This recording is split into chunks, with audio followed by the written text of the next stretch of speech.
It's not always easy to succeed in a nation different than your own. Today we are speaking with Camille Orridge about mastering success in a new culture. I migrated to Canada. I was 20, single parent with a child.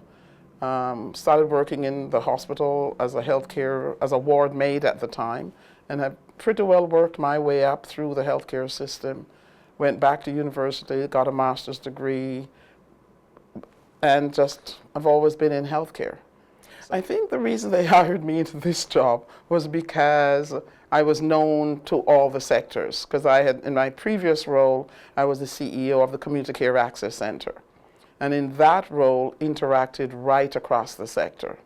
And I think also got known for being passionate about certain issues and particularly about advancing healthcare in general and about the continuum working well together to improve the system for people.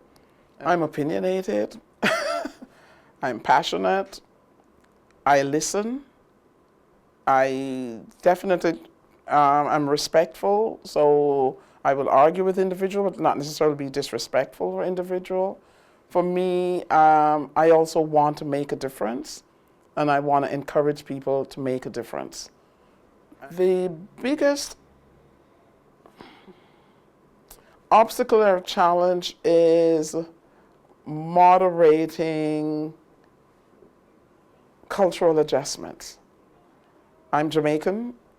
There's a way in which you speak, you're passionate, and having to temper that because that get played out as intimidating, arrogant, all of those things when half the time for me I'm just being passionate about an argument. And people say, oh, I was like, okay, I was just arguing a point. Because culturally that's what we do. We argue points. So having to adjust in meetings and with people to try and modify that, temper that, so that you can be heard. Just even stance,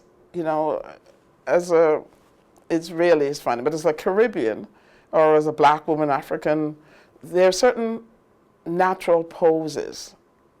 I usually sit like this. Your hands are usually folded or your hands on your hip.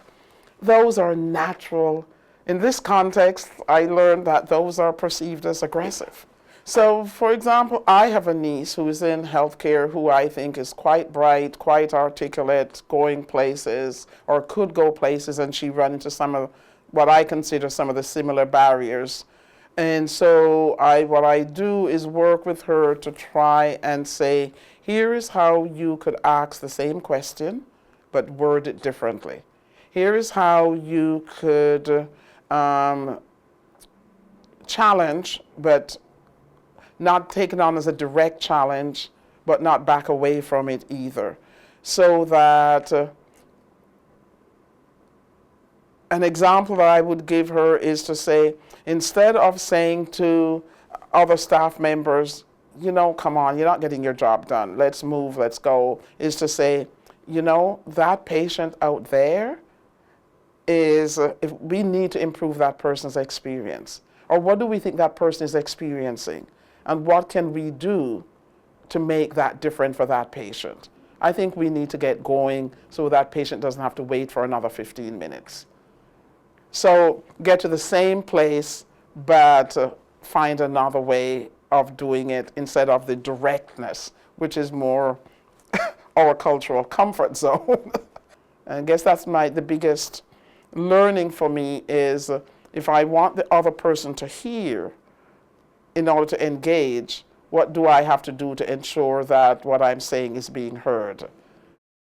Success to me is not about the trappings of success, like where you live, the size of your house, the boat, the car. I think all those are financial successes, and be that as it may.